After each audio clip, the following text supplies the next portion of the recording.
당신은 지루한 일을 하고 돈을 받았습니다.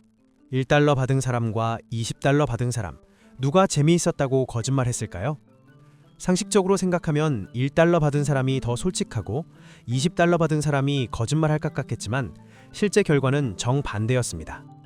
1달러 받은 사람이 더 많이 거짓말을 했죠. 심지어 스스로 그 거짓말을 믿기까지 했습니다. 우리가 200만 원짜리 가방을 사고 가성비 좋아 라고 말하는 것처럼요. 아이폰 프로를 사고 테슬라를 사고 비싼 수업을 결제하고 그러고서는 왜 스스로를 속일까요? 오늘은 1959년 레온 페스팅거의 인지 부조화 실험을 알아봅니다. 당신의 뇌가 어떻게 당신을 속이는지를 알아봅니다. 1950년대 미국 사회심리학자 레온 페스팅거는 한 가지 질문에 사로잡혀 있었습니다. 사람들은 자신의 행동과 생각이 모순될 때 어떻게 반응할까? 당시 심리학계는 이렇게 믿고 있었죠. 인간은 합리적이다. 하지만 페스팅거는 의심했습니다. 정말 인간이 합리적인 선택만을 할 수 있을까? 그러던 중 흥미로운 집단을 발견했습니다. UFO 종말론 집단이었죠. 1954년 시카고의 한 주부 도로시 마틴이 예언했습니다. 12월 21일 대홍수가 온다. UFO가 우리를 구할 것이다. 신도들은 모든 걸 버렸습니다. 직장을 그만두고 재산을 정리하고 가족과 이별했습니다. 그날이 왔습니다. 12월 21일 자정. 아무 일도 일어나지 않았어요. UFO는 오지 않았습니다. 홍수도 없었죠. 페스팅거는 예상했습니다. 이제 신도들이 깨달을 거야. 속았다는 걸. 그런데 놀라운 일이 일어났습니다. 신도들은 믿음을 버리지 않았어요. 오히려 더 그 믿음을 강화하기 시작했죠. 우리의 믿음이 세상을 구했어. 신이 홍수를 막아준 거야. 새벽까지 언론에 전화를 걸며 더 열심히 포교를 시작했습니다. 페스팅거는 깨달았습니다. 사람은 모순을 견디지 못한다. 자신이 틀렸다는 걸 인정하는 대신 현실을 왜곡해서라도 자기 믿음을 지키려 한다고요. 이를 증명하기 위해 실험을 설계했습니다. 그것이 바로 1달러 실험이었습니다. 9년 후 봄. 신문에 광고를 냈습니다. 심리학 실험 참가자 모집. 1시간 보수 지급. 이를 한 명의 남학생이 지원했어요. 실험실에 도착한 학생들에게 말했습니다. 오늘은 수행과 기대 연구입니다. 책상 위에 놓인 것들. 나무못 48개가 박힌 판. 실타래 12개. 연구자가 설명했어요. 이 나무못을 시계 방향으로 90도씩 돌려주세요. 30분 동안. 학생들은 돌리기 시작했습니다. 딸깍, 딸깍, 딸깍. 지루했어요. 정말 너무나 지루했죠. 30분이 지났습니다. 이제 실타래를 옮겨주세요. 한 개씩 왼쪽에서 오른쪽으로 30분 동안. 학생들은 옮기기 시작했습니다. 하나, 둘, 셋. 아까보다 더 지루했어요. 정말 끔찍할 정도로. 1시간이 끝났습니다. 수고하셨습니다. 학생들은 일어섰어요. 드디어 끝났네. 그런데 연구자가 난처한 표정을 지으며 말했습니다. 죄송한데요. 부탁 하나만 들어주실 수 있을까요? 다음 참가자가 곧 올 건데 조수가 안 왔어요. 다음 참가자에게 이 실험이 재미있었다고 말해주실 수 있나요? 조수처럼 실험을 소개해 주시는 거예요. 그리고 작은 사례비를 드리겠습니다. 여기서 학생들을 두 그룹으로 나눴어요. 첫 번째 그룹은 사례비 1달러, 두 번째 그룹은 사례비 20달러. 1달러는 당시 커피 한 잔 값, 20달러는 하루 아르바이트 급여였죠. 대부분의 학생들이 수락했습니다. 복도에서 다음 참가자, 실제로는 참가자인 척하는 연구원을 만났어요. 학생들은 말했습니다. 이 실험 정말 재밌었어요. 흥미롭고 교육적이고 즐거웠어요. 거짓말이었죠. 모두 알고 있었어요. 그들은 돈을 받고 떠났습니다. 하지만 진짜 실험은 이제부터였어요. 며칠 후 학생들에게 전화가 왔습니다. 안녕하세요. 심리학과 학생회입니다. 최근 진행된 실험들에 대한 평가를 수집하고 있어요. 완전히 독립적인 조사입니다. 그 나무못 돌리는 실험 어떠셨나요? 학생들은 솔직하게 답할 수 있었죠. 나무못 돌리기에 대한 결과가 나왔습니다. 놀라운 결과였어요. 20달러 받은 그룹. 솔직히 말하면 엄청 지루했어요. 나무못 돌리는 게 뭐가 재미있겠어요? 평균 평점은 10점 만점에 3점. 1달러 받은 그룹. 생각보다 괜찮았어요. 지루하진 않았고 나름 흥미로웠어요. 평균 평점은 10점 만점에 7점. 3점과 7점. 같은 실험이었는데 말이죠. 대체 왜? 페스팅거는 이렇게 설명했습니다.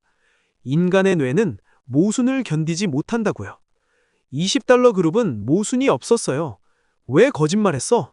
20달러 받으려고. 명확한 이유가 있었죠. 충분한 보상. 자기 행동을 정당화할 수 있었습니다. 하지만 1달러 그룹은 달랐어요. 고작 1달러에 거짓말을 했다고? 나는 그런 사람이 아닌데? 뇌가 불편해졌습니다. 이 불편함을 인지 부조화라고 불러요. 두 가지 생각이 충돌하는 거예요. 생각 첫 번째, 나는 정직한 사람이다. 생각 두 번째, 나는 고작 1달러에 거짓말했다. 이 둘은 양립할 수 없죠. 뇌는 이 모순을 해결해야 했어요. 세 가지 방법이 있습니다. 첫 번째, 행동을 바꾼다. 돈 돌려주고 사과할게요. 하지만 이미 끝난 일, 불가능함. 두 번째, 생각을 바꾼다. 나는 사실 정직하지 않은 사람이야. 자존감의 상처, 싫음. 세 번째, 현실을 바꾼다. 사실 그 실험 괜찮았어. 그러니 딱히 거짓말한 것도 아니야. 모순 없음. 따라서 생각을 바꾸는 게 가장 쉬웠습니다. 뇌는 방법 3을 선택했죠. 기억을 재구성했어요. 나무뭇 돌리는 거 생각보다 명상적이었어. 실타래 우기는 것도 나름 차분했지. 스스로 생각과 믿음을 바꿔버린 겁니다. 이것이 인지 부조화입니다. 모순을 해결하기 위해 현실을 왜곡하는 것. 그리고 우리는 매일 이걸 하고 있습니다. 200만 원짜리 가방을 샀어요. 이거 너무 비싼데? 아니야, 투자야. 10년은 쓸 거니까. 작년에 산 가방도 안 쓰잖아. 그건 품질이 별로였어. 이건 달라. 비싸다고 생각하지 않기 위해 생각을 바꿔버린 인지 부조화죠.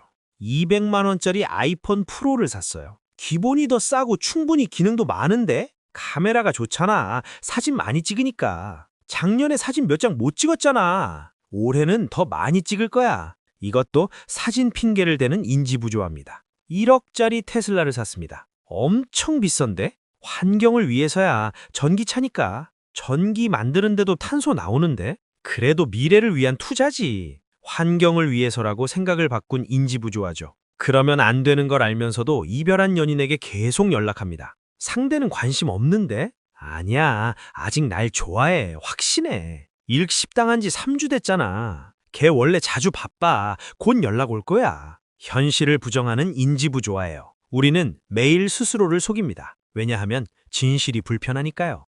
마케팅은 이걸 잘 알고 있습니다. 명품 브랜드들, 한정판, 프리미엄, 장인정신, 비싼 값을 정당화할 이유를 미리 만들어줍니다. 당신이 300만 원짜리 가방을 사면 뇌는 불편해지죠. 왜 이렇게 비싼 걸 샀지? 하지만 브랜드가 이유를 만들어줍니다. 이건 예술입니다. 장인이 손으로 만들었어요. 100년 전통이죠. 뇌가 편해집니다. 그렇구나. 예술이니까 비싼 거야. 이케아 효과도 인지부조화예요. 직접 조립한 가구가 더 좋아 보이는 이유. 3시간 동안 고생했으니까요. 뇌, 왜 이렇게 힘들게 조립했어? 나, 그만큼 가치 있으니까 내가 만든 거잖아. 노력 정당화 효과도 마찬가지죠. 힘들게 들어간 대학이 더 좋아 보입니다. 3년 동안 공부했으니까요. 어려운 연애일수록 더 집착해요. 고생했으니 헤어질 수 없다고요. 이렇게 힘들었는데 헤어지면 그게 다 헛수고잖아. 인지부조화가 당신을 묶어둡니다. 물론 모든 합리화가 나쁜 건 아닙니다. 때로는 필요합니다. 실패한 프로젝트. 배운 게 있어. 경험이 됐어. 실현. 더 나은 사람을 만날 기회야. 이런 합리화는 건강한 합리화입니다. 앞으로 나아가게 해주니까요. 문제는 과도한 합리화죠. 명백히 잘못된 선택을 계속 정당화하는 것. 손해보는 주식. 곧 오를 거야. 여기서 팔면 손해 확정이잖아. 더 떨어집니다. 독성 관계. 사랑이니까 참을 수 있어. 바뀔 거야. 내가 도와줄게. 상처만 깊어집니다. 그 경계선을 구분해야 합니다. 건강한 합리화 대 파괴적 합리화. 스스로 납득이 안 되는 일이 있을 때, 무언가를 합리화하려고 할 때 스스로에게 질문해 보세요. 이 합리화가 나를 앞으로 나아가게 하나? 아니면 잘못된 선택에 묶어두고 있나?